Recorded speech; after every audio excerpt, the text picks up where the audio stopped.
切，俺凡界才几天，没打架没泡药浴，就吃了几顿饭，睡了几个觉，布了个阵，这就突破了。这回够了。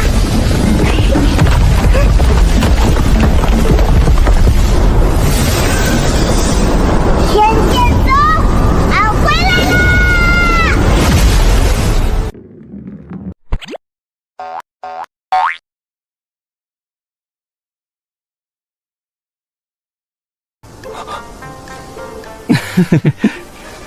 小娃娃，不必骗我们，就你这件法衣，把整个天剑宗卖了，都未必买得起。天剑宗是修仙界最穷的宗门，他们弟子的衣服全都带补兵。我上次见到一个天剑宗弟子，靴底都磨穿了，还舍不得换。他说的咋有点像三师兄？还有这只手镯，极品乾坤法器，我曾在拍卖会上见过相似的，起拍价3000上品灵石，天剑宗买得起。这双鞋也是法器，上面有灵丝暗纹，至少能抵挡一次筑基攻击。天剑宗弟子穿这种鞋，他们连鞋底都自己补。这双鞋好像是老祖给的，以前俺也穿补丁鞋来着。你这一身，从头发上的绸带到鞋上的席带，全都是法器。你说自己是哪位宗主的亲闺女，都比说自己是天剑宗弟子可信。唉，俺真是天剑宗弟子。好，好，好，你是。俺六师兄叫顾晨光。你还认识顾光明？俺也认识沈清晨。俺还是他们小师妹。算了，等师兄们来了，让他们自己证明吧。好，你是天剑宗弟子，还是最有钱的那一个。可能天剑宗卖了3座山，才给他买了这双鞋。说真话没人信，那就只能说点假的了。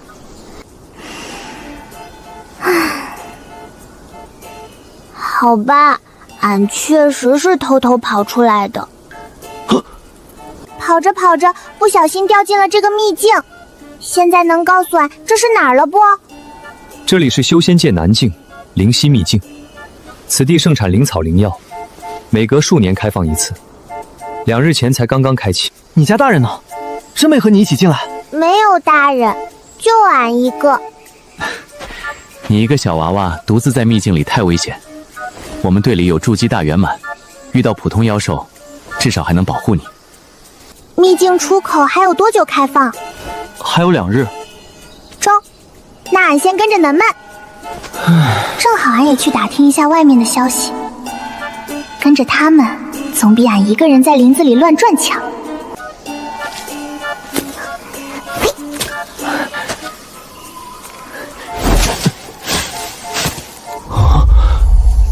这孩子眼睛也太好了。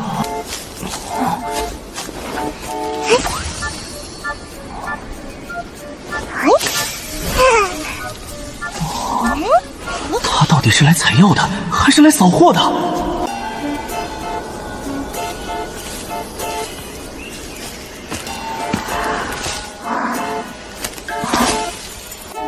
你真是独自进来的？你家长辈放心让你一个人在秘境乱跑，不怕你被妖兽叼走？俺跑得快，妖兽追不上。你爹娘是哪个大宗门的？能给你配这么多宝物，肯定不是普通人吧？散修，怪穷的那种。那这双鞋呢？别人送的。极品储物手镯也是别人送的？俺运气好。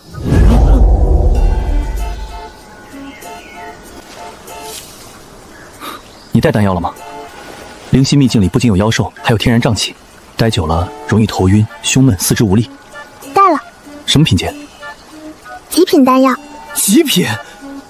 你一个小娃娃，独自跑进秘境，身上还带着极品丹药，你家长辈的心是不是太大了一点儿？外面现在咋样了？什么咋样了？仙魔大战之后，现在是什么情况？这么大的事，你不知道？跟师傅在山里闭关了1年，山里传讯符没信号，外面的消息一条都收不到。原来是这样，难怪外面闹得天翻地覆，他一点都不知道。仙魔大战结束以后，除了逃进硫磺之域的8位老祖，剩下的内鬼、邪修与魔界叛徒，全被揪出来了。还有人想逃去荒域，但入口早被封死了，根本进不去。听说2界联合审了整整3个月，审到最后，那些人连小时候偷过谁家灵果都交代了。300年前，我偷过玉灵宗1颗青灵果。玉灵宗根本没发现丢过，这就叫坦白从宽，宽到连苦主都不知道自己受过害。修仙界4大家族的叛徒、邪修，还有魔界3大老贵族，全部被废去修为，发配魔界边境挖矿，据说叫废物利用。魔界矿场正好缺人。1个时辰半斤，效率有待提高。也能理解，他们以前全是当老爷的，哪干过体力活？去硫磺之域的时候，老祖们挖地也怪慢，看来当老爷确实影响干活。不过，谢千珏和白鹤洲的处置比较特殊，2个人都被废了修为。谢千珏作恶太多，害死无数修士，审完以后直接处决了。白鹤洲呢？没啥，被安排去给灵兽铲粪了。听说干得还行，不偷懒，态度也端正，就是偶尔铲着铲着会忽然发呆，也不知道在想什么。灵气宗与玉灵宗已经重新合并了，宗门改回从前的名字万灵宗，如今还是白敬新担任宗主。一个在上面管人，一个在下面管屎，也算是另一种同舟共济，都在为万灵宗的未来出力。还有一件大事，在青云宗、天剑宗和魔界少主推动下，仙魔2界重新签订了和平协议。协议里有啥？允许2界商贸往来，允许修士与魔族自由通行，也允许2界通婚。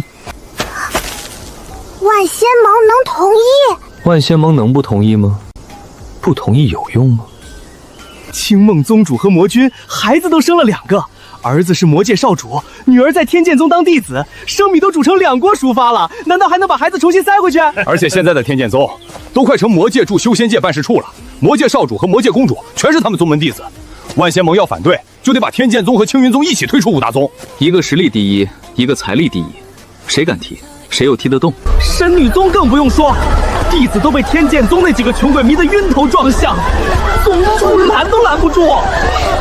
万灵宗弟子到现在都还惦记天剑宗那个最小的孩子，听说那孩子天生亲近妖兽，他们挖墙脚挖了1年，哪儿可能投反对票？禅宗向来顺势而为，哪边风大便站哪边。至于中小门派，根本没有多少话语权，宗门连化神期都没有，反对也没用。明白了，不是大家都同意，是不同意也没用，也不是没人想反对，是反对的最厉害的都被送去挖矿了。那天剑宗呢？他们现在还好吗？天剑宗啊，听说他们最小的弟子被邪修抓进了硫磺之域，如今全宗都守在硫磺之域入口，想挖一条隧道进去救人。已经挖了快1年，还雇了不少散修帮忙，听说花了大量灵石，也不知道天剑宗什么时候变得这么有钱。师兄们没有放弃俺，他们以为俺还被困在硫磺之域，挖了1整年，想把封印挖穿，进去救俺。不过魔界少主符彦后来回魔界了。啊？他为啥回去？魔君失踪，魔界无人主持大局，只能由少主回去坐镇。魔君还没有回来？没有，听说已经失踪1年多了。有人怀疑，仙魔大战开始之前，魔君就被那几名老贵族暗中解决了。不过魔界一直封锁消息，对外只说魔君闭关。那青梦宗主呢？青梦宗主刚渡完劫就去找女儿了，但那孩子不是被抓进硫磺之狱了吗？被困1年，外面不少人都觉得那孩子可能早就被炼化了。当初青梦宗主与众人一起破禁制，3天3夜都没能撬开，那封印就跟彻底焊死了一样。后来他先回青云宗处置谢千劫，把宗门事务交给长老后，人便失踪了。有人最后在魔界见过他，估计是去找儿子和道侣了。后续剧情更精彩，不想错过的家人们，赶快点个订阅并打开小铃铛，好戏马上回来。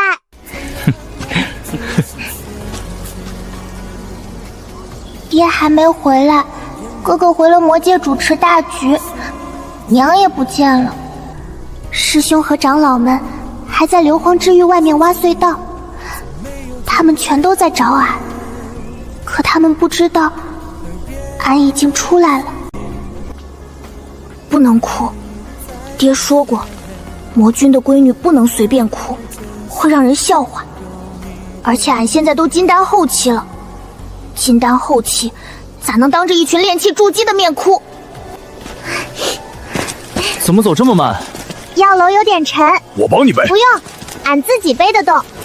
再等2天，等秘境出口开启，俺就去找他们，告诉师兄们不用挖了，俺回来了。眼睛闭了，耳朵没闭，五感没闭，神识更没闭。混沌灵根的五感，连蚂蚁打哈欠都能听见，何况是5个大活人盯着俺看。这种眼神，俺在硫磺之狱见过太多。不是看人的，是看东西值多少灵石的。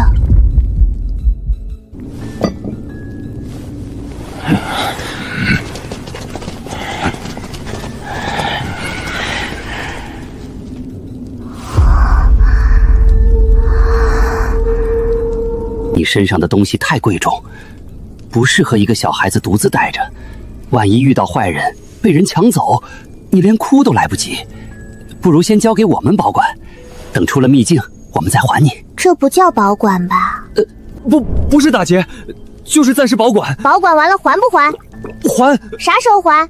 能看俺像3岁小孩不？像。错，俺4岁半了。4岁半和3岁半最大的区别就是已经不好骗了。和一个小娃娃废什么话？直接抢就是了，他还能反抗不成？一个手无缚鸡之力的孩子，吓唬2句，东西自然交出来。这里荒山野岭，就算他哭也哭不死人，而且也没人听见。有道理。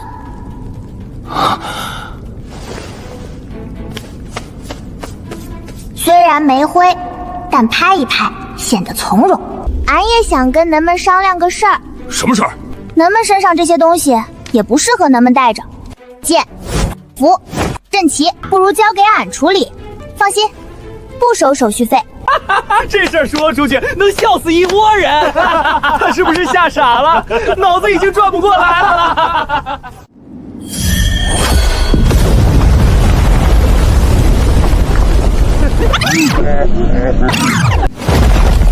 这么小的金丹后期，你到底是什么东西？俺是人。不可能！我修炼了100年才到筑基，你4岁半金丹后期，开什么玩笑？不符合自然规律，不符合修炼常识，更不符合天道逻辑。少见多怪。天剑宗小师妹3岁半结丹，你们没听过？听过，但我们以为是以讹传讹。不是讹传，是俺。你真是天剑宗的？唉，俺说了多少遍了？俺说了，你们不信。解释了，你们还不信，不信又要问，问完还是不信，循环往复，无穷尽也。那个，其实刚才是在开玩笑。对，就是逗你玩。小孩子嘛，我们想看看你的反应。你反应真快，真聪明，真厉害。我们都是遵纪守法的好修士，怎么可能真做打劫这种事？你看我们像坏人吗？像。你们刚才看俺的眼神，眼珠子都快变成算盘珠自己蹦出来了。求你放我们一马！上有老下有小，家里还有灵兽等着喂。80岁在修仙界还是个孩子，能骗谁呢？放了你们也不是不行，秘境里灵草挺多，咱们好好采，多采点，多卖钱，免得5个人加起来连一件像样的上品法器都没有。最值钱的东西居然是丹修那根捣药杵。唉，我们居然被天剑宗的人嫌穷了。天剑宗什么时候这么有钱了？他们不是穷的连饭都吃不起吗？谁知道，反正我们打不过。所以他真是那个3岁半结丹的怪物。对，就是他。他现在4岁半，金丹后期了。怪物！记得多采点药，俺在秘境出口等人们。得找个窝睡觉，树上有虫，地上太潮，山洞也让人占了，找个妖兽窝不中啦。妖兽都有固定巢穴，比山洞暖，比树上稳，也比露天安全。而且他们的窝扛风，毕竟真要在里面住一辈子。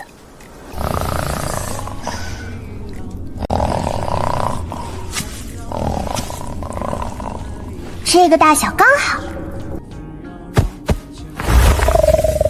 分一半，你睡左边，俺睡右边，天亮俺就走。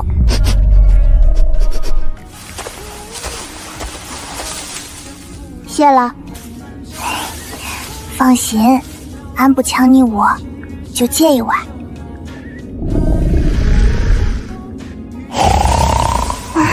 叫恁挪一点位置，咱还故意打呼噜抗议。灵草一丛接一丛，跟不要钱一样长在地上，这种快乐，只有真正缺过钱的人才懂。看啥看？又没给恁全拔光，还留一半呢。这个表情俺也去硫磺之域经常见，翻译一下就是惹不起，躲得起。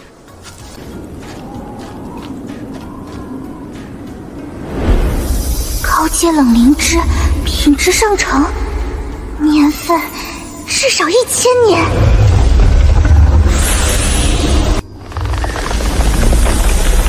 懂规矩，拿一半，留一半，下次还能继续找。介绍了。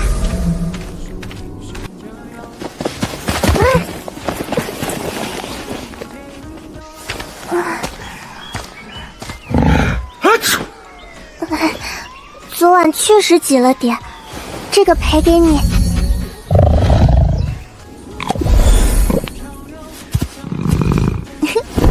一颗丹药就把窝的事忘啦，俺也去啦。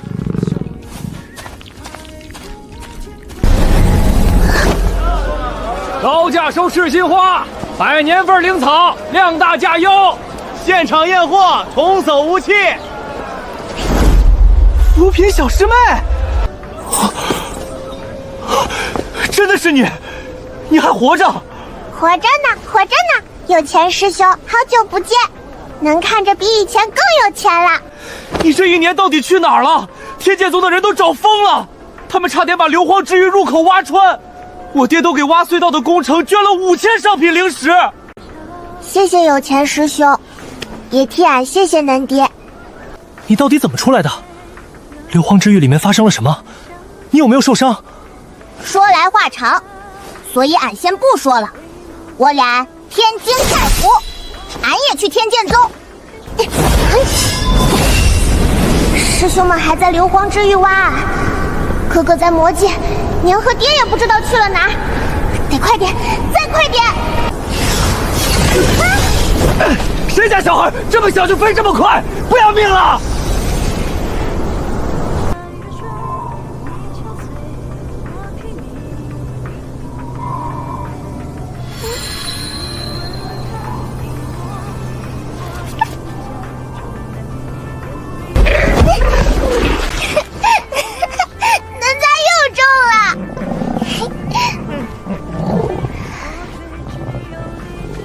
俺回来了，胖了这么多，看来这1年饭吃得怪好，可他没忘俺，还记得俺。当然，俺也没忘他。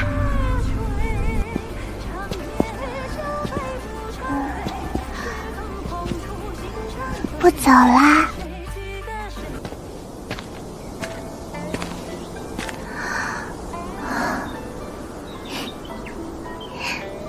俺回来了，秋千还在，花也还在，俺以前用的东西一个都没少，他们一直给俺留着。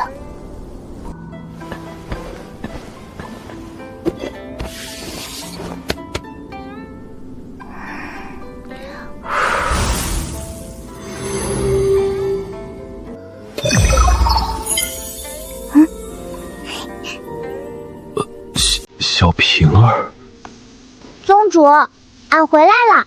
四师兄去哪儿了？咋没人做饭？你现在在哪儿？俺洞府。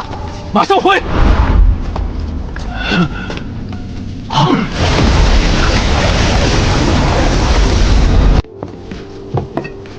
绳子换新的了，应该是五师兄换的。他怕旧绳子断了，可俺不在，秋千也没人做。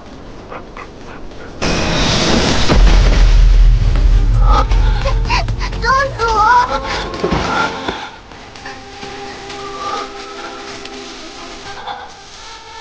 回来就好。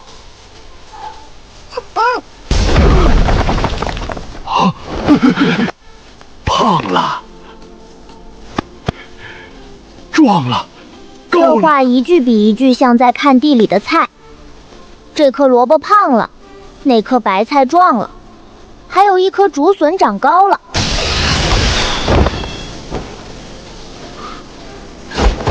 小师妹，你回来了，你真的回来了！三师兄，能先把俺放低点，俺快碰到洞顶了。让我看看受伤没有，这一年有没有饿着，是不是瘦了？没瘦，我刚掐过，胖了。气色不错，衣服也不错，比我的好看一点。什么时候回来的？从哪里出来的？怎么找到路的？硫磺之域里面发生了什么？都别急，先放下来，慢慢看。这辫子是谁扎的？这不是捆仙绳吗？拿捆仙绳扎头发，谁这么奢侈？凡界工人扎的，绳子是硫磺之域老祖给的。这么结实，这边更结实。嚯，这手镯是极品货吧？高阶防御法衣，能挡化神，还是能挡炼虚？我上次在万宝阁看到一件挡化神的，标价8000上品灵石，还没这件好。灵丝制造，鞋底刻了轻身阵和防御阵，长时间走路不费体力，还能挡一次金丹攻击。拍卖价至少2000上品灵石，你现在这一身，比全宗门加起来都值钱。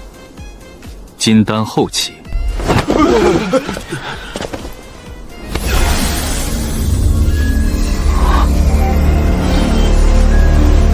小平儿，你老实告诉我，这一年你是被绑架了，还是出去进修了？宗主，都有。金丹中期是在硫磺之域突破的，金丹后期是在凡界突破的。凡界？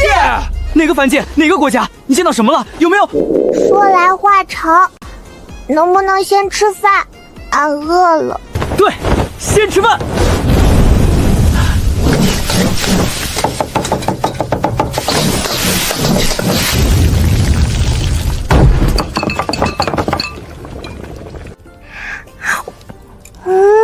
好吃。多吃点儿，把这一年少吃的全补回来。四师兄，他快塌了。现在稳了。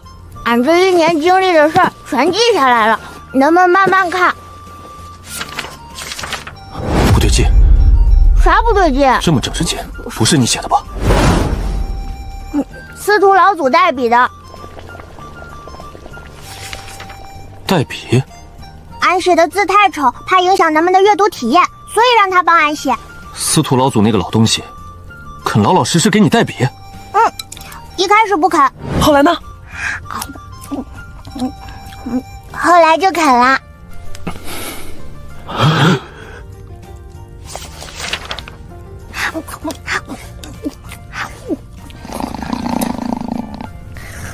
第一天被抓回来，在圆桌同听老祖们开会，听他们争吵，互相甩锅，商量如何重新布置大阵。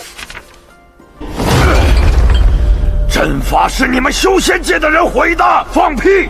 分明是你们提供的坐标有问题。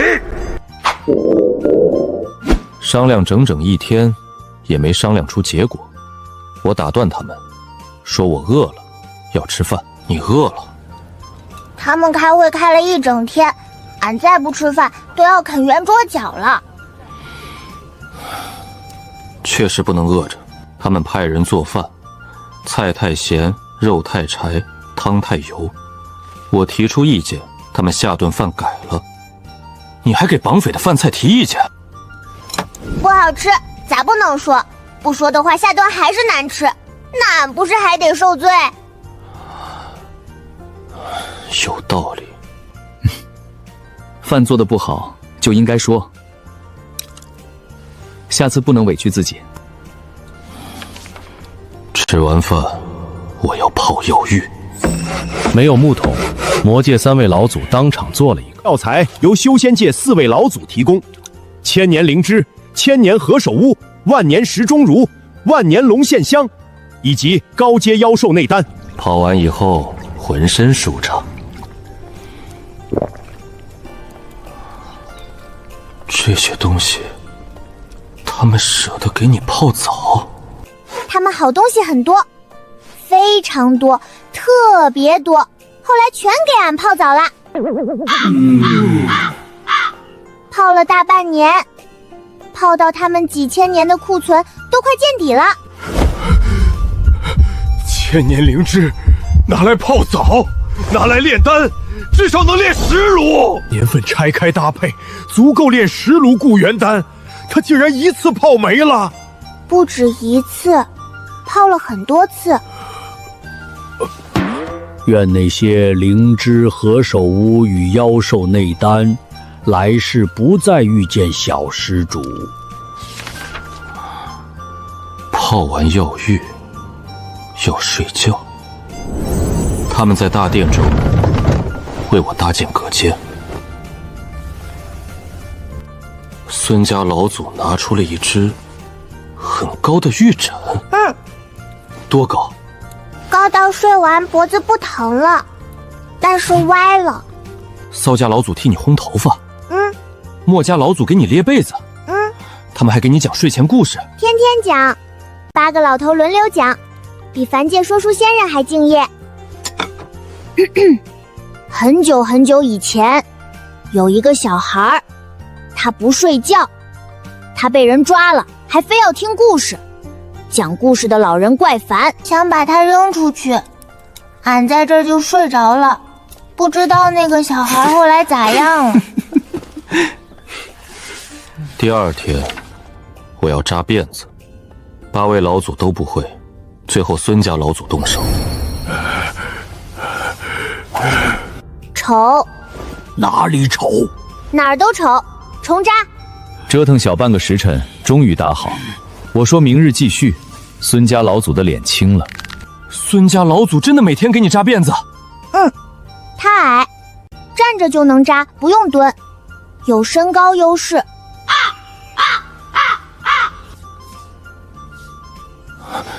他后来扎的怎么样？越来越好，手艺快赶上3师兄了。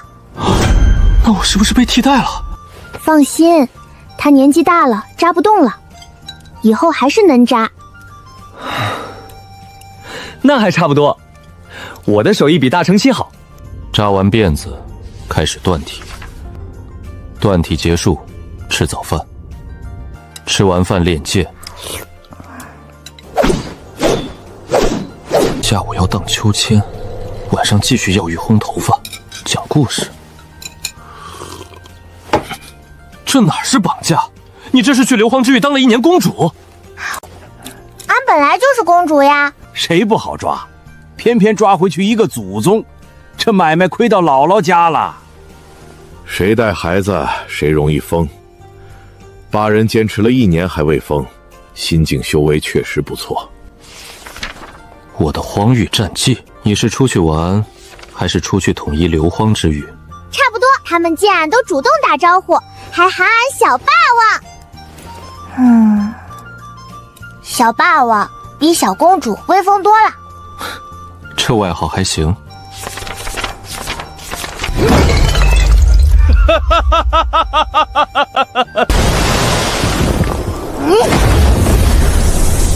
打着打着，突破金丹中期。混沌灵根突破，果然跟喝水一样。没有闭关，没有仪式，也没准备。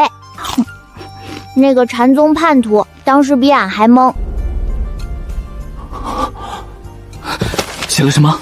慕容老祖亲自给我下了1碗面，1碗能增长3个月修为的面。对，吃完就没了，一次性的。上官老祖送高阶法衣，可挡炼虚1阶。就是这件，好看吧？司徒老祖送极品进阶丹。就是10万上品灵石1炉的那个。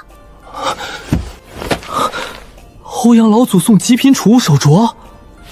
就是这个，滴血认主以后，只有俺能开。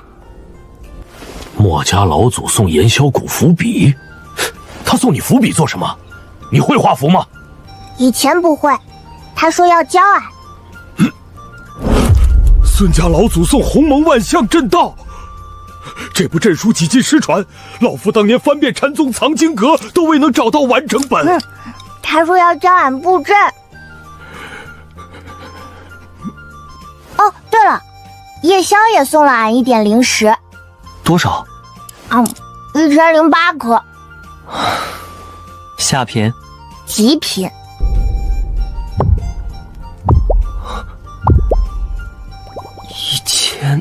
1008颗极品灵石。不多吧？小平儿，你这1年到底是被绑架了，还是把硫磺之域抢空了？俺也没全拿，给他们留了一点。1008颗，全是极品灵石。对啊，夜宵说1008好记，一个普通金丹修士1块极品灵石差不多能用1年，俺有1008块，只要俺不乱花，能用1000年。不乱花这3个字，从小师妹嘴里说出来，为什么一点说服力都没有？这些老东西不愧活了几千年，一个比一个拿得出手。高阶法医、极品丹药、失传阵书、上古丹书、极品储物法器，任何一样放进普通宗门，都能当做镇宗之宝。全是好东西，俺刚收到的时候也不知道恁值钱，他们一边给俺讲，一边叹气。这东西攒了几千年，全给你了。俺说谢谢。不用谢，反正我们以后也用不上了。他们一开始想炼化你，结果养了你1年，还倒贴了这么多家底，这是赔本买卖。赔大了。后来呢？后来墨家老祖教俺画符，崇家老祖教俺炼丹，孙家老祖教俺布阵，夜宵教俺练气，修仙界4个老祖继续教俺识字、写字、诗词歌赋，有空也会指点剑法。8个老祖轮流教了俺半年，俺啥都学会了一点儿，虽然现在还不算特别好，但至少都少会了。8个大层期老祖轮流教你。小师妹，你这1年过得比我们10年还充实，我们活了100年，加起来收的东西都没你1年多。那可是8个大成期，家底比咱们整个宗门都厚，而且一个比一个能掏。这法衣确实比我的漂亮，只漂亮一点点。日期完整，内容清楚，连那天饭菜咸了都写了，代笔人还逐页签名，流水账记得比我还好。这要是整理成画本出版，一定能卖脱销。卖了钱分俺一半。你提供故事，最多3成。本子是俺的。4成。人也是俺。 5成，不能再多。总之，俺在硫磺之域住了1年。过了1年，他们要炼化俺的大阵，还是没修好。为什么？有些材料已经绝迹了，绝迹就是没有了。俺催了他们好多回也没用。后来他们决定把俺放了，但是嘴硬，骗俺说是因为俺的气运不够飞升。俺也是气运之女，咋可能气运不够？再说不能炼化，不是还能夺舍吗？他们明明就是舍不得俺，可又死要面子。哼，死要面子就算了，还非要说是俺不行。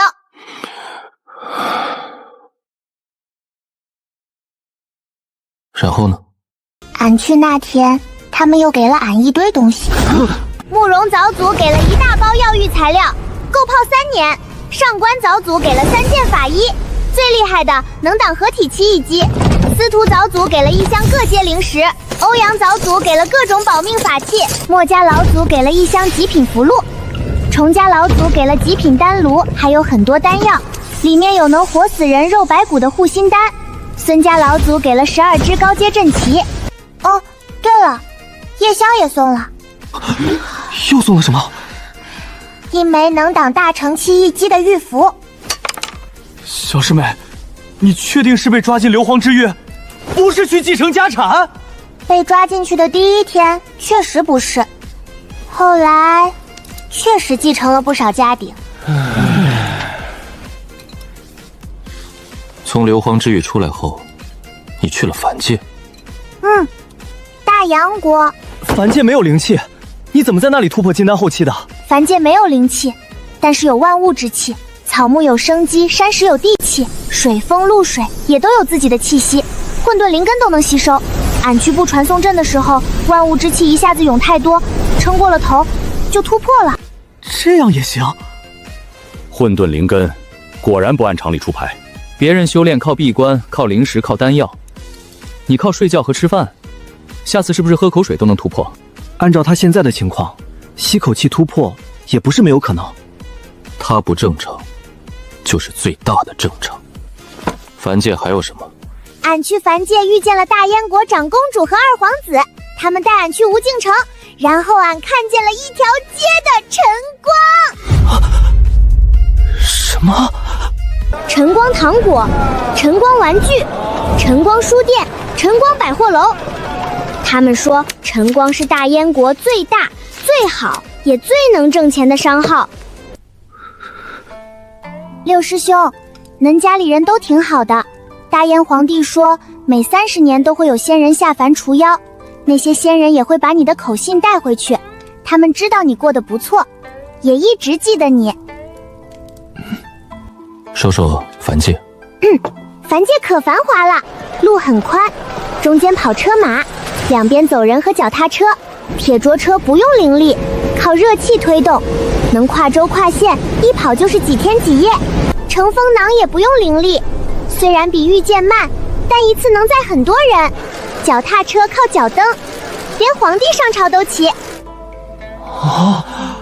凡界人可会做生意，从锅碗瓢盆到家具衣服，一栋楼里全能买到，还能送货上门，买够了还能换住宿券，各种营销手段层出不穷，把俺一个修士都看懵了。顾芷宁他们还带俺体验了一天纨绔的快乐，斗蛐蛐、斗鸡、赌石、听书、看戏，还有漂亮姐姐跳舞。凡界有没有特别好看的衣铺？有没有法衣？颜色多不多？样式怎么样？布料？高阶法衣没有，但是普通衣服怪好看，颜色多，款式多，料子也多，比咱宗门衣裳好看。下次俺去凡界，能可以跟俺一起？一言为定。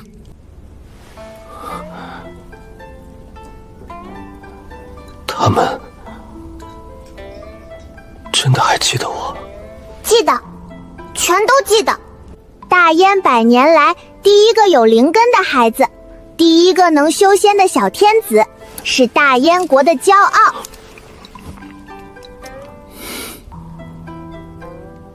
对了，俺还从凡界带回来一个大家伙。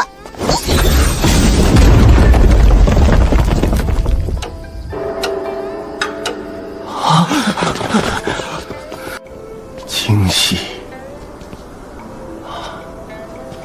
做的实在精细，还会自己动。凡界如今有这种东西，老夫200年前下凡，他们还在用马车拉货，许多房子还是泥土糊的，200年便能做到这一步。阿弥陀佛，老夫上次下凡时，他们尚在使用竹简记账，如今已能造出如此精密的时辰仪，就放在议事大殿门口吧，有牌面。确实比咱们门口那只破日楼强。六师兄平时什么都要记下来，可有些东西可能不用写在本子上，记在心里就够了。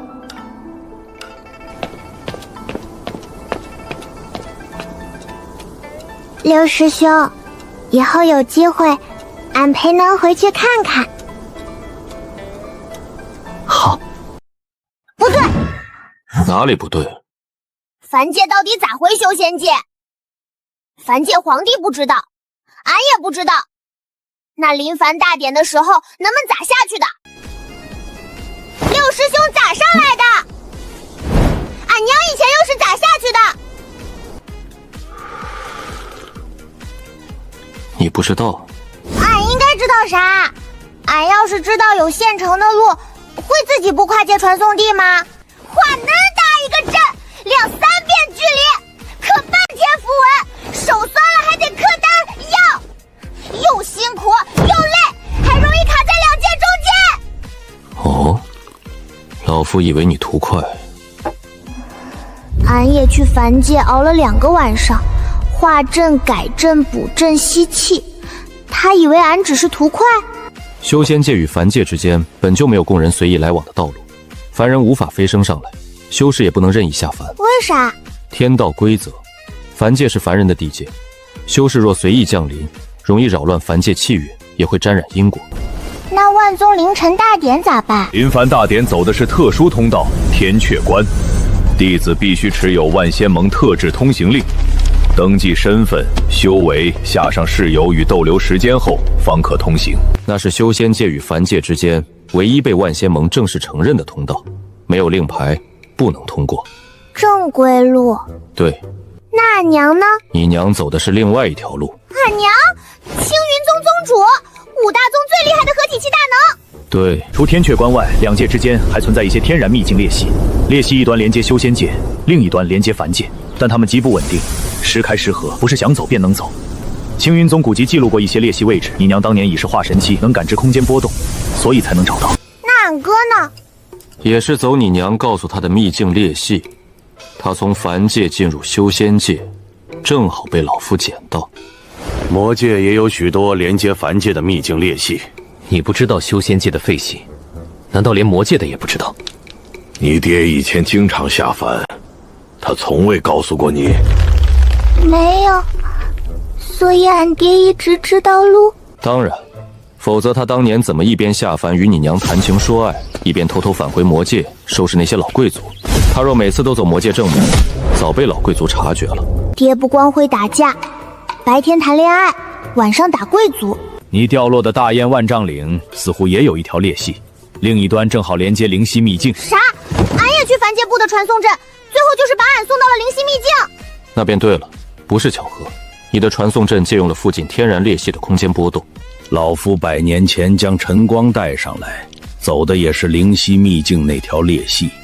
不错，那条裂隙通往大燕万丈岭。大燕皇帝守了那座山一辈子，他咋不知道那里有路？不知道很正常，那条裂隙平日并不稳定，偶尔过去的也大多是没有灵智的妖兽。凡人看到妖兽都来不及逃，谁会主动往裂隙里走？而各宗弟子下凡除妖，通常走天阙关，所以凡界皇室自然不知道。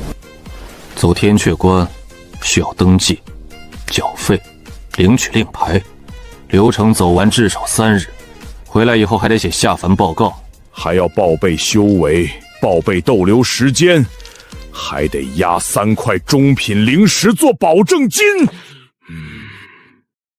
那下凡的时候，直接进灵犀秘境，找到那条裂缝，不就能回万丈岭啦？不行。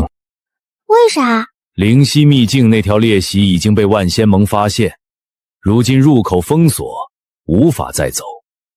不过，老夫还知道其他几条。那还知道？老夫知道3条，北海1条，极北冰原1条，西荒谷地1条，后2条应该还能通。北海那条不好说，宗主当年在那边闹过事儿，不知禁制还在不在。老夫知道2条，一条在南唐秘境，另一条在幽影沼泽，都是年轻时游历发现的，上百年没去，入口可能已经长满野草。阿弥陀佛，老夫知道一条新裂隙，如今还能通行。恁咋知道？修仙论坛上有修士说，上个月刚从那里溜达过一趟，消息可靠。论坛上的偷渡消息，你也信？发布者信誉等级9级，还附带了路线图与裂隙留影。恁们知道您多路，为啥没人告诉俺？就没一个人想起来给俺说一声？忘了，而且你也没问。俺咋知道要问这个？俺以为凡界就是回不来，俺以为只能等2年的万宗凌晨大典。俺也去那边想了半天，化阵、克阵、补阵，还差点卡在2界中间。但你最后自己布阵回来了，这说明你长大了。长大以后不需要事事都让长辈提醒，而且你看，没问，你不也回来了吗？这个逻辑听着不对，可到底哪儿不对？你娘来找过你，去灵犀秘居，听那些散修说了，她跳下去了。幽冥裂缝。是，你爹已经下去1年，一直没有消息，连旺财和来福也没回来。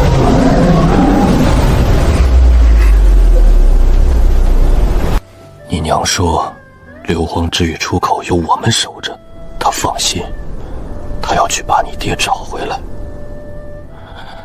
让你爹亲手砸开硫磺之域禁制。可他下去后，也再没有上来。万仙盟为啥不下去救俺爹？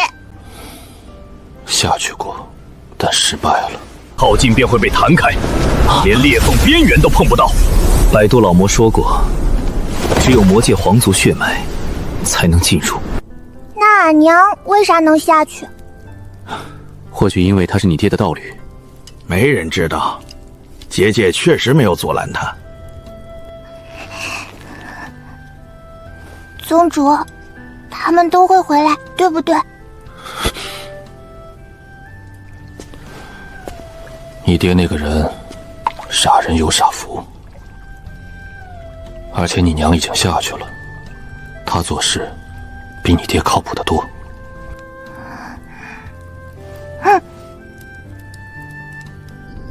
不知道幽冥裂缝下面有没有光，爹有没有吃的，有没有水，有没有地方睡，娘下去的时候有没有带够丹药，裂缝那么深，黑漆漆的，他会不会怕？睡不着。睡不着？想你爹娘了？闭眼睡觉。大师兄，这招没用。那你想听什么？剑诀。你确定？确定。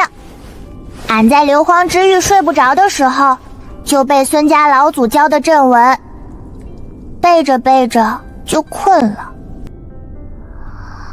剑起于心，事发于身。气走周天，风归一线。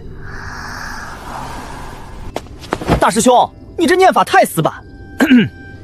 剑诀要有感情，剑起于心，事发于身。睡不着就喝口汤，我放了安神灵草。睡不着？要不要看看你现在的样子？看久了眼睛累了，自然就困。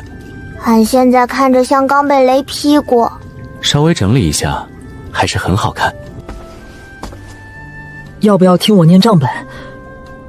账本很无聊，肯定能睡着。你们来做什么？哄小师妹睡觉。天剑宗本月之初，第一项硫磺之域挖掘工程，雇用散修321人。对了，小师妹，你在凡界夜市吃的烤肉，到底加了什么料？还有那道红烧肉味的香皂，到底是什么味儿？本来快睡着了，现在更精神了。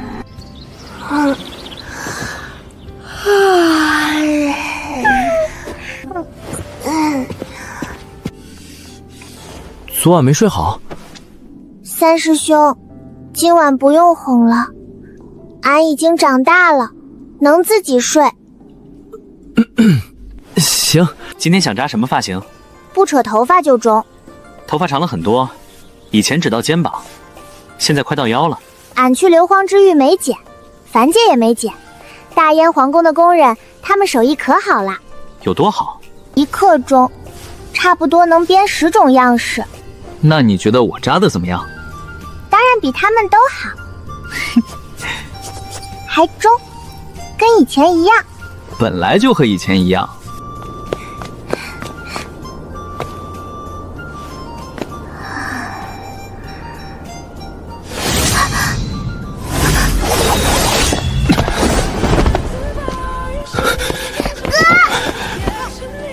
哥瘦了，这一年他应该也没好好吃饭。哥，俺没事，你先松一点，勒到脖子了。属下来迟，请公主责罚。起来吧。属下未能保护公主。不关恁的事，是俺让恁去战场帮俺哥，也是俺自己跑出去找娘。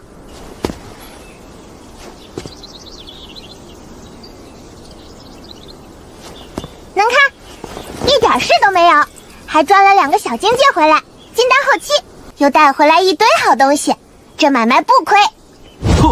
后期？快追上咱喽！已经探过了，确实是金丹后期。他被抓走时还只是金丹初期。你再看看他这一身，极品储物法器，高阶防御法衣，还有刻着青深阵的灵靴，衣服比我的还漂亮，修为也比我高，我还是金丹中期。先吃早饭。先看这个，事情都记在里面。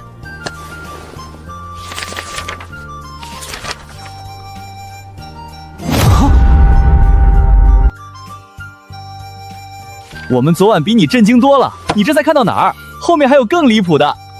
气运之女去哪儿都能撞上大气运，气运这东西不看修为，看命。命好的人掉进粪坑里都能捡到宝。宗主，粪坑里只有屎没有宝。你怎么知道？你掉过？那能掉过？宗主，小师妹，能不能吃完饭再讨论粪坑？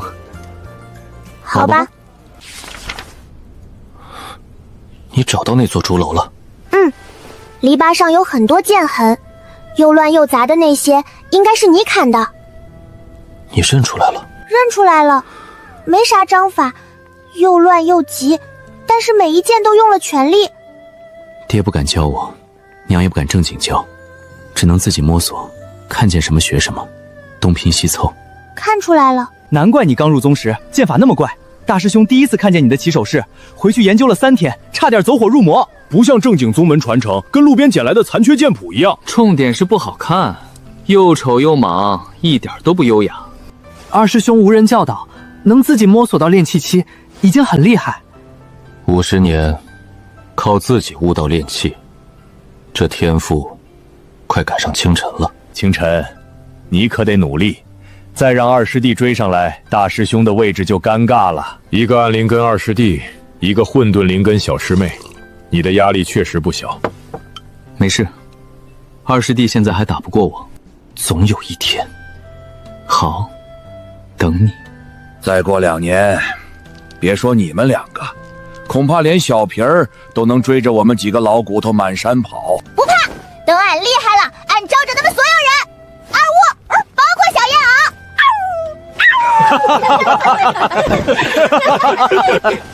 这么快就走？魔界还有许多事，爹不在，所有事务都得我处理。哥，别太辛苦。知道了。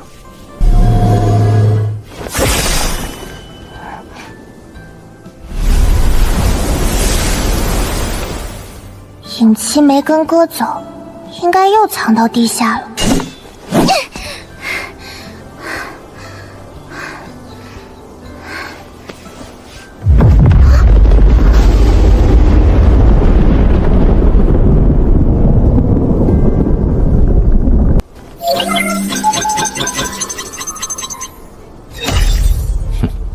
开会，谢少。干啥？开会，这个镜子方便。俺也去听。不行。为啥？这次会议内容不适合小孩子听。咋不适合？因为这场会大概会吵很久，吵完以后所有人都会不开心，不开心的内容不适合小孩子听。他们不让我们听，肯定是大事。你咋知道？上次开会只用普通铜镜，这次用你的法器，说明事情更急。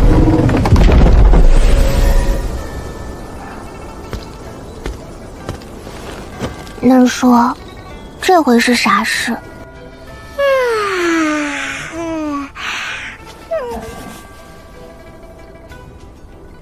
他大概觉得不管发生啥事，反正也轮不到他操心。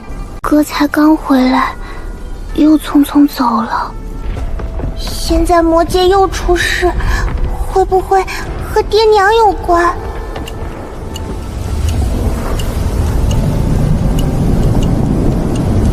门本来就厚，还加了一层静音结界，看来里面说的事确实不想让人听见。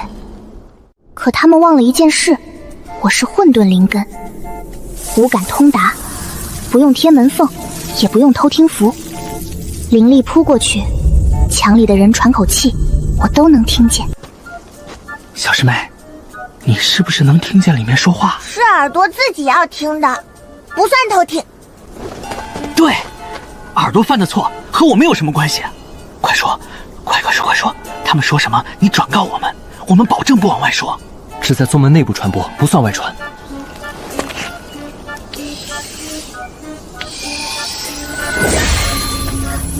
聆听会声阵，能把我听到的声音放出来，让大家一起听。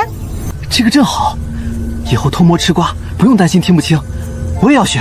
走，改天教你。嘘。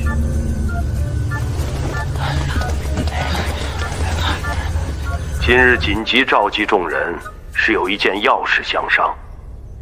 根据魔界传来的消息，最近1个月，幽冥裂缝异动频繁，裂缝周围的灵力波动越来越强，地脉震动也越来越频繁，只怕那头上古毛兽即将冲破封印。那东西要是跑出来，仙魔2界都得完，凡界同样会受到影响。上古时期，那头魔兽便无人能敌。当年封印它时，2界调集上万精锐，最后活下来的不到一半。合体期过去就是送菜。上古魔兽一旦出来，2界刚恢复的商路、城池和矿场，全部要重建。这个时候，你先想到的是损失多少灵石？也会死很多人，这比损失更大。继续听。那道封印原本由魔君先祖所设，历代都以魔界皇族血脉维持。福毛已经下去1年，至今没有任何消息。他不会在下面睡着了吧？也可能被上古魔兽一巴掌拍晕了。不如让魔界少主福彦下去查看。一个当爹的下去，至今没上来，现在还想把儿子也送下去？怎么，想让人家一家子整整齐齐全埋在裂缝底下？福彦才元婴初期，他若折在里面，你赔老夫一个弟子？我只是……你赔得起吗？拿什么赔？拿你那张只会放屁的嘴，还是拿你那颗豆腐做的脑子？可总不能让上古魔兽冲出来，到时2界生灵图难，经济至少倒退500年。哼，那你下去，你修为高，你打头阵，老夫站在裂缝边给你喊加油，一直喊到你倒下为止。宗主今日状态不错，刚开场已经骂哑1个了，用词不够优雅，但很有效。宗主骂人不喘气，凡见皇帝就不忠，骂一会儿还得喝茶。可以让福彦带队，在结界松动的一瞬间进入裂缝。进裂缝！我的上皇长老，各宗精锐紧随之后，一起挤进去。你以为赶集呢？结界只松动一瞬，能挤进去几个人？总比什么都不要强。还有一个办法，让魔界公主福玄带队下去。扶贫？天剑宗那个4岁半的小娃娃。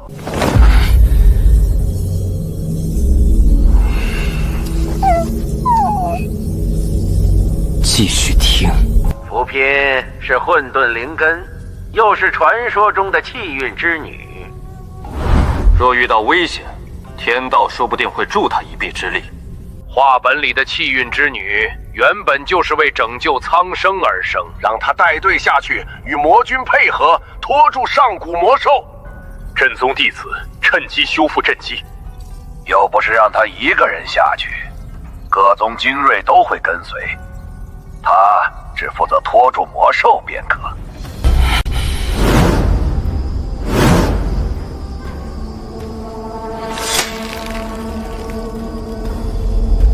拖住上古魔兽，他们说的像让我去门口拖住一只鸡。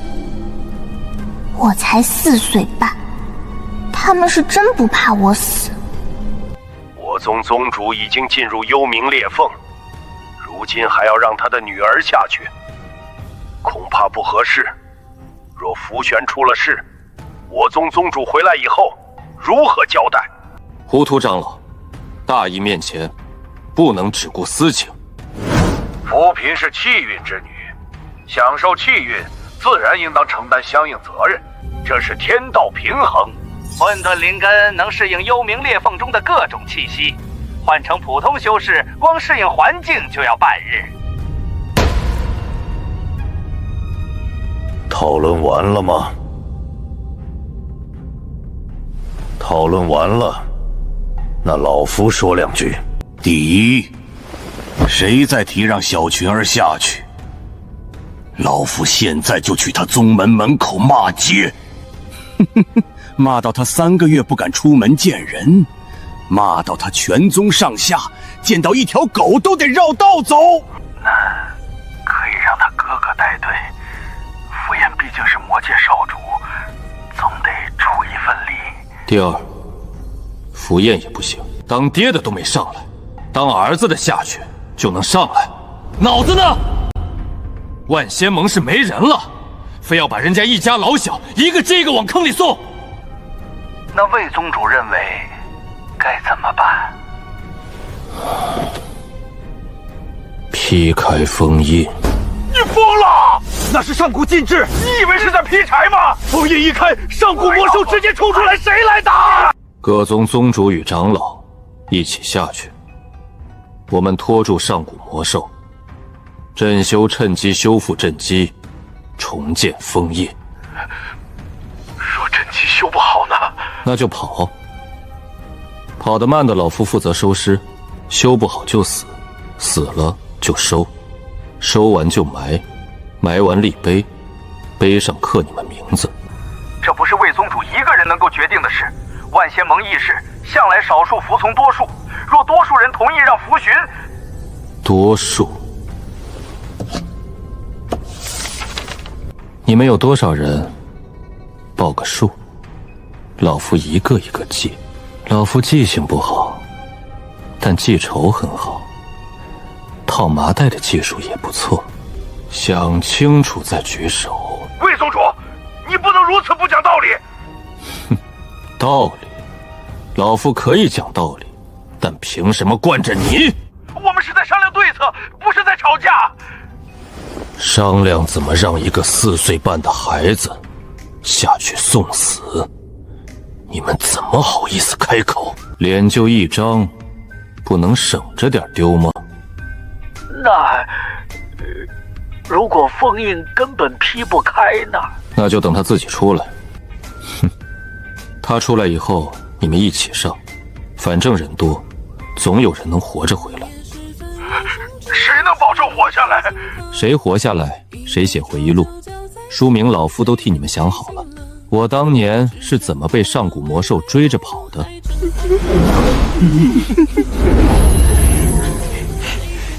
这本要是真写出来，六师兄肯定想卖。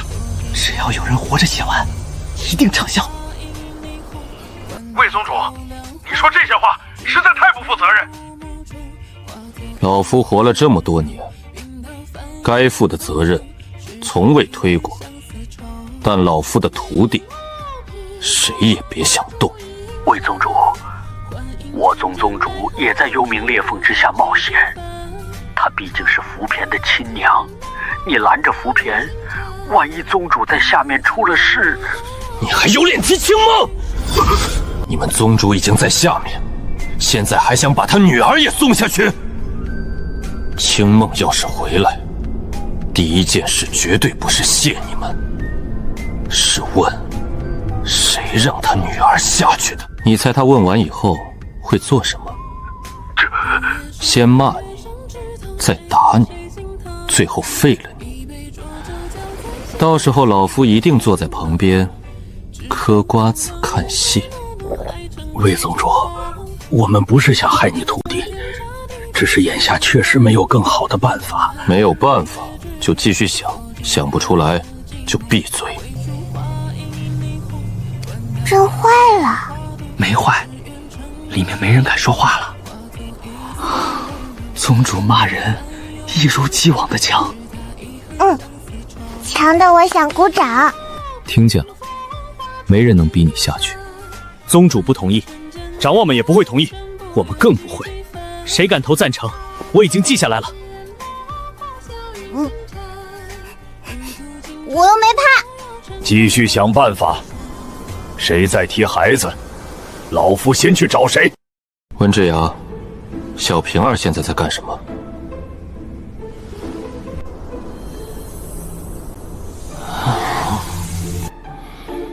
一群人蹲在洞府外，脑袋挤着脑袋，不知道在干什么。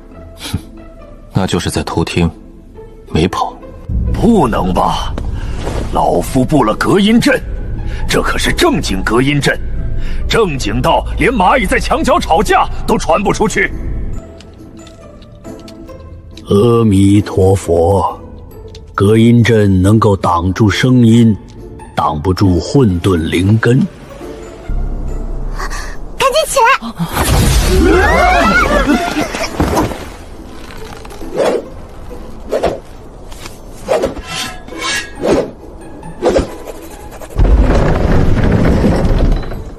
确定了，就是在偷听，一个比一个演的假。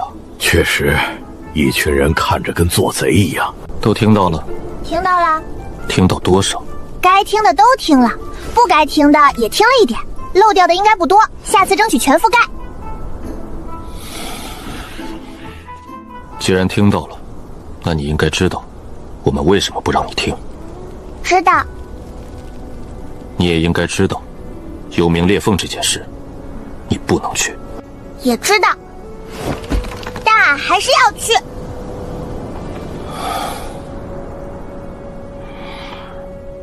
为什么？因为俺爹在下面，俺妈也在下面，俺在上面荡着秋千，等他们自己从底下爬上来。俺做不到。你知道上古魔兽是什么吗？合体期过去都是送菜。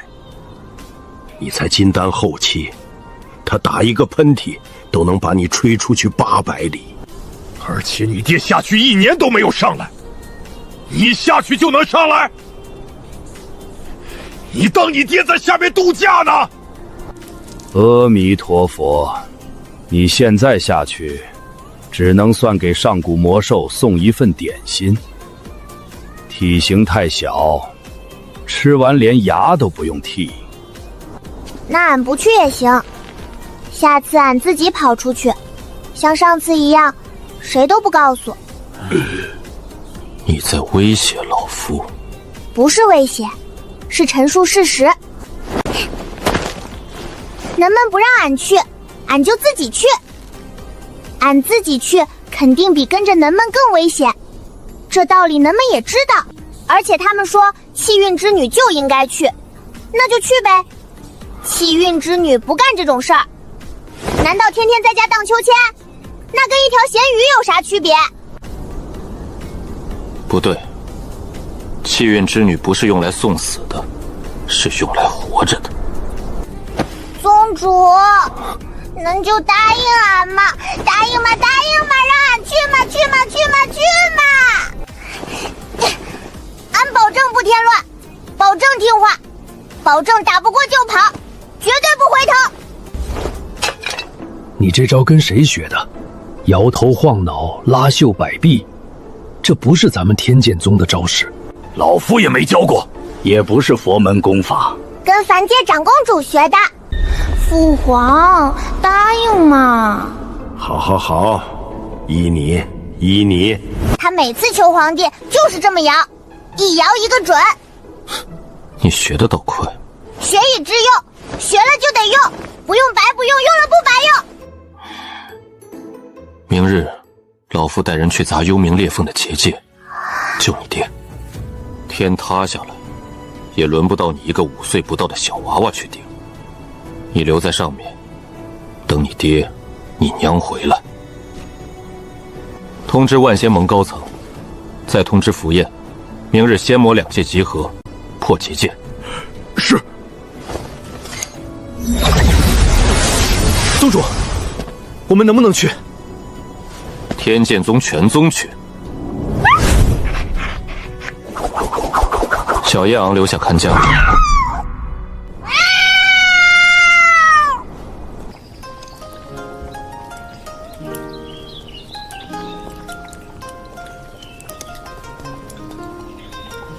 吃饱以后去万仙盟集合，这顿饭可能是最后一顿热饭。不过不管是不是最后一顿，先吃饱再说。阿弥陀佛，只要老夫吃得足够圆，便没有人能够将老夫看扁。而且胖一些，不容易被风吹走，稳当。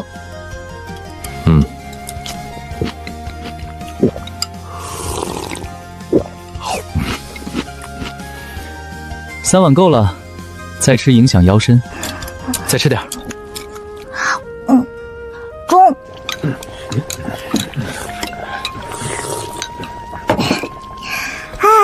吃饱了。那便出发。真是天津宗那个小师妹，不是说被抓进硫磺之狱了吗？活着出来了。看样子不光活着，过得还挺好。小师妹，你又换法衣了，这件比上次的还好看，从哪儿买的？别人送的。谁送的？我去问问，能不能也买一件？8个大层期老祖。那我买不起。小师妹，你回来了，熊师姐好。长高了，也壮了。俺天天锻体。高了一点，修为长了一个小境界，脾气看着还是不咋好。像什么像？眼神，还有这副看谁都不服的神态，与宗主年轻时一模一样。老夫当初怎么就没有看出来？宗主上次忙着处理谢千珏，没有时间与你算账。等宗主回来，肯定要问你为什么把他亲闺女送去了天剑宗。宗主记仇，你知道的。闭嘴！当初宗门大招时，是谁说孩子太小，带回去没人照顾？是不是你？我只是随口说了一句，最后拍板的是你，你是招大长老，你都决定了，我还能怎么办？你不说，老夫能拍板吗？先别吵，他的修为应该后期。金丹后期，一年跨2个小境界，他被抓走时不还是金丹初期吗？幸运之女也不能如此不讲道理吧？别人从初期到中期都得用几10年，他现在4岁半，金丹后期，照这个速度，明年是不是就元婴了？明年元婴，后文化神，大后年，能不能挑整个万仙盟？不用问，俺知道他们现在有多得意。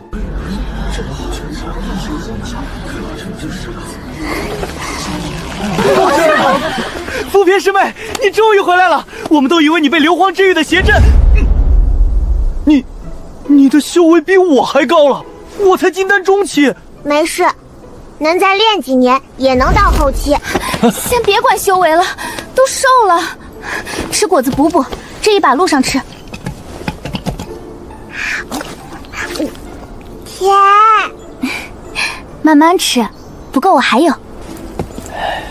小偏儿，天剑宗那群人心太大，让你被抓走1年，吃了不少苦吧？我们地方大，伙食好，灵果管够，灵石也管够，还有很多师兄师姐陪你玩。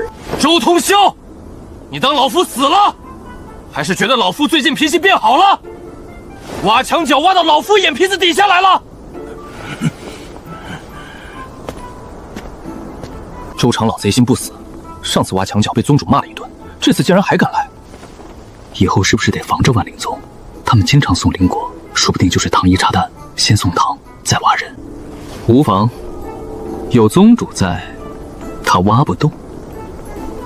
宗主瞪他一眼，他3天睡不着。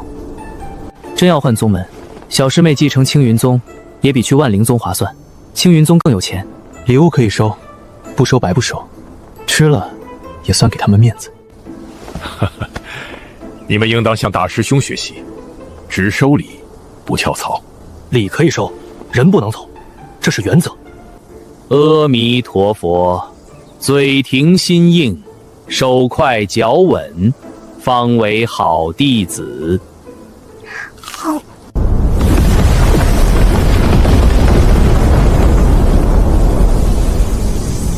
诸位，准备出发。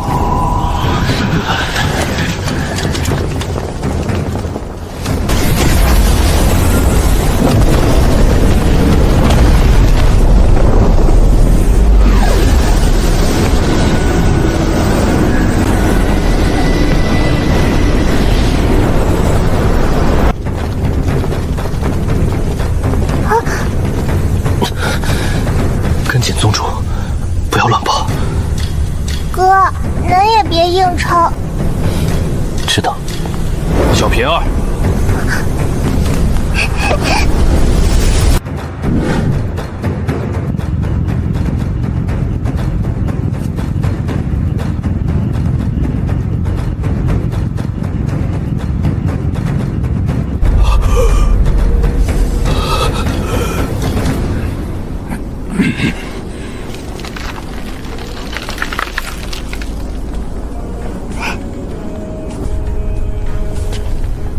爹在下面，娘也在下面，旺财和来福也没回来。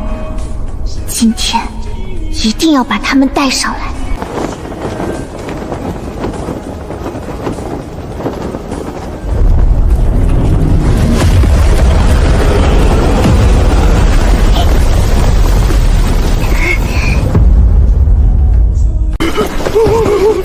公主真的回来了。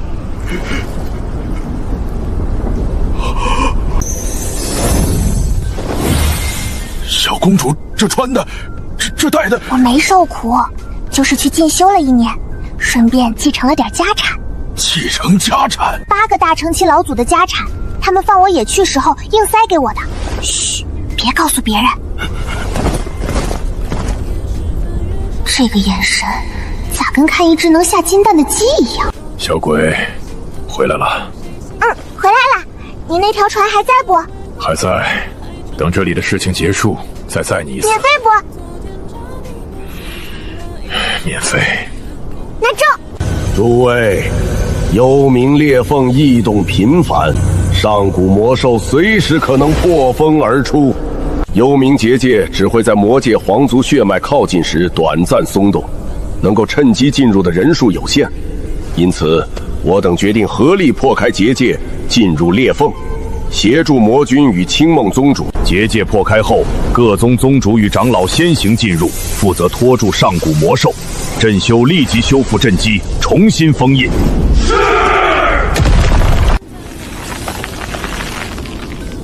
这绳咋看着你眼熟？不是，怎么又是这条破绳？上次仙魔大战就是用的它，往阵缝里塞了半天都塞不进去。已经洗过，还能使用。洗过？洗过为什么还用你？而且这都洗了，为什么不直接扔了换一条新的？购买新绳需要向万仙盟申请预算，预算审批至少3个月。那就自己搓一根，搓麻绳能花几块灵石？已经搓过，搓出来还是这一根。万仙盟储存的麻料是同一批采购，做出来都一样。万仙盟穷成这样了？不是穷，他们买东西得先打报告，报告多久批下来？短则3个月，长则半年。那这绳子比万仙盟的预算流程还耐用。小声点。能撑住？能，上次便撑住了，这次应该也能。应该？大概。先试，断了再想办法。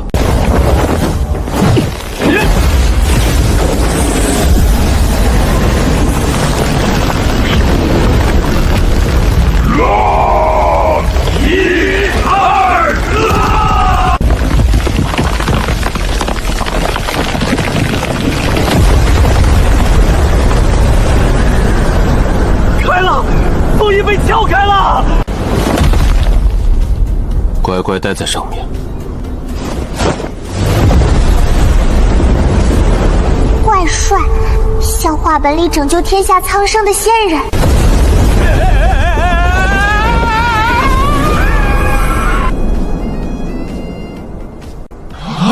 怎么回事？不是已经撬开一条缝了吗？魏宗主要飞去哪儿？还回来吗？他是不是要飞升了？在魔界飞升，幽冥裂缝旁边飞升，飞升不用渡劫吗？而且这姿势是不是太随意了一点？宗主还能飞回来不？应该能。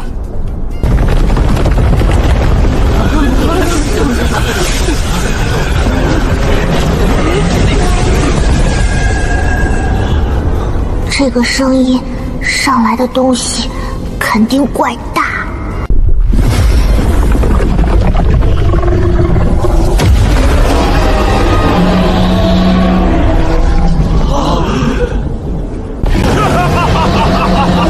老子终于出来了，老子自由了，终于不用再看拂晓那个脑残秀恩爱了，终于不用看了。他刚才说什么？好像说不想看魔君秀恩爱。上古魔兽破风是因为不想吃狗粮？咦，这么多人都是来恭迎本座的吗？好，本座刚刚脱困，你们便提前列好阵仗迎接，这个牌面不错。我们是不是弄巧成拙了？难道是那条麻绳把它放出来的？我们还没有真正破开封印，他应该是自己冲出来的。下面还有人！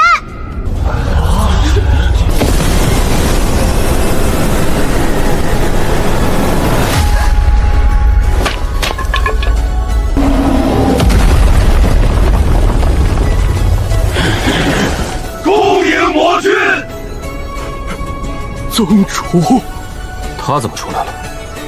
你不是说他出不来吗？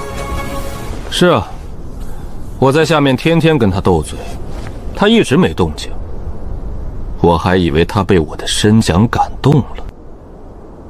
你的深情，除了我，感动不了别人。那他是被咱们反跑的？被你。也有可能。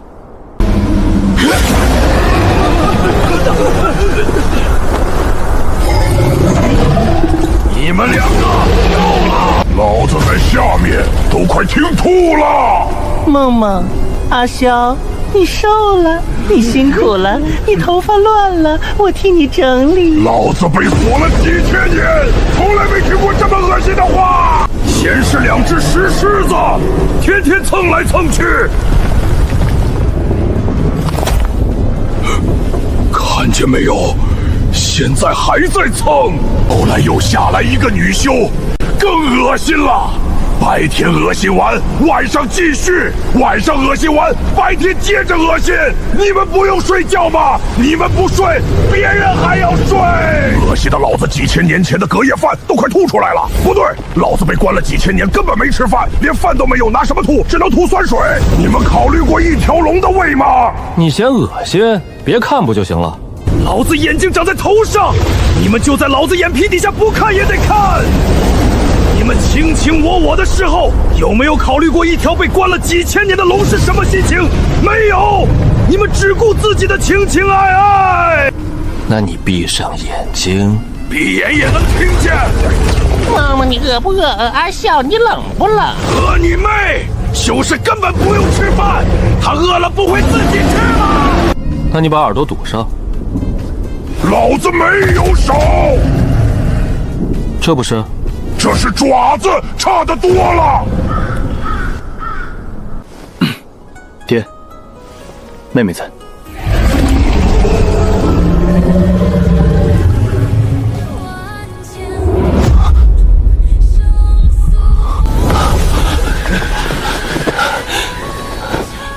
好闺女，想死爹了，1年没见。高了，也壮了，金丹后期。这衣服，这手镯，这鞋，天剑宗发财了，还是你哥给你买的？8个老祖给的。哪8个老祖？硫磺之狱那8个，俺被他们抓进去以后，他们养了俺1年，没舍得杀，还给俺不少东西，教识字，教写字，教画符，炼丹，布阵。练气。咱闺女被绑架以后，怎么过得比在家还好？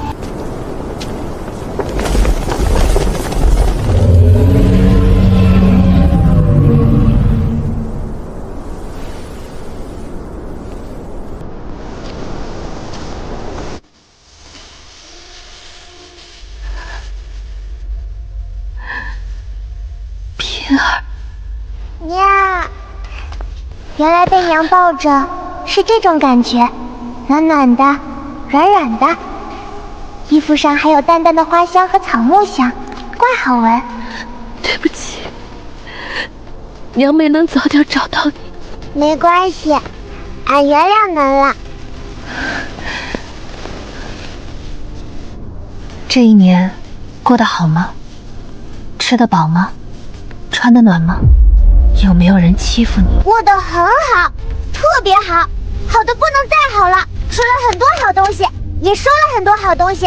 俺去了一趟凡界，看了好多好玩的，没有人欺负得了俺。